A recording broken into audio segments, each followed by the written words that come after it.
Welcome to the third day of our intentional community. If you notice, I've been wearing red for the past 2 days because we're still in the root chakra, and today's the last day of exploring this part of ourselves.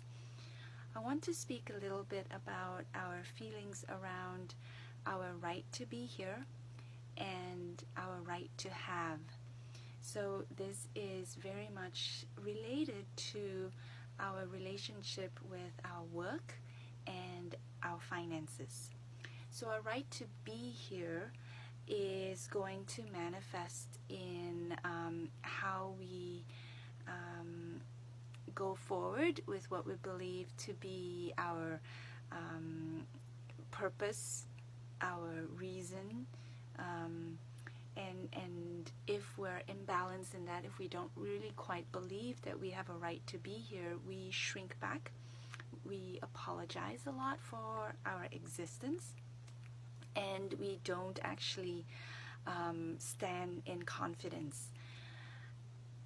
Then our right to have, as it relates to that, is to do with abundance and finance. If we don't believe that we have a right to have what we are worth, then it shows up in very typically our negotiation, for instance, for our pay or a salary. And research shows that women consistently ask for less money than men do, because men have a very confident sense of self that women tend to need to have it cultivated a little more.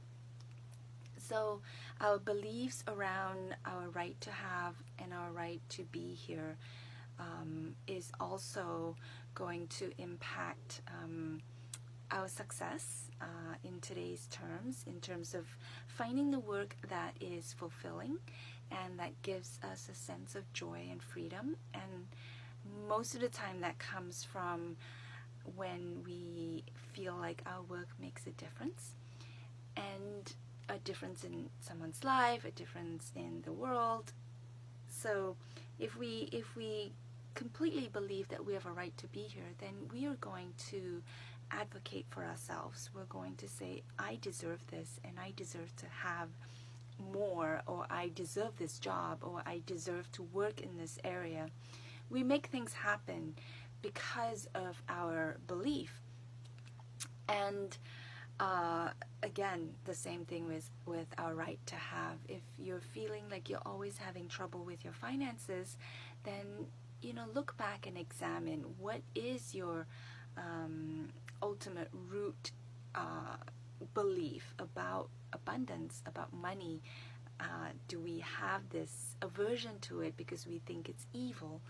Do we have this aversion to it because we believe it's noble to be poor? Those are all issues that actually perpetuate your situation. And so it's worth exploring. My situation is actually about finances in terms of how I don't pay enough attention to it. And so I want to shed more light on it. I want to expand my consciousness around how I treat my money. And what has been happening in the past is I'm not thinking too much about it. So it's maybe sitting in a pile. I don't go through my bank accounts. I don't think about how I want to invest to maybe use it effectively. So a lot of those things I want to make sure that I pay more attention to this year. Even simple things like accounting and making sure that my receipts are accounted for in expensing what is a legitimate expense. I tend to accumulate them, and then you know how receipts lose their ink after a while, and then I just throw them out, and then I stop recording them. I tried different ways of getting other people to do it for me, and it's just not working. So in my own life, I am going to pay more attention to my finances in 2019 by making sure that I just make full use of the abundance that has been given to me. So share with me what your attitude or beliefs around this is, and let's have a conversation.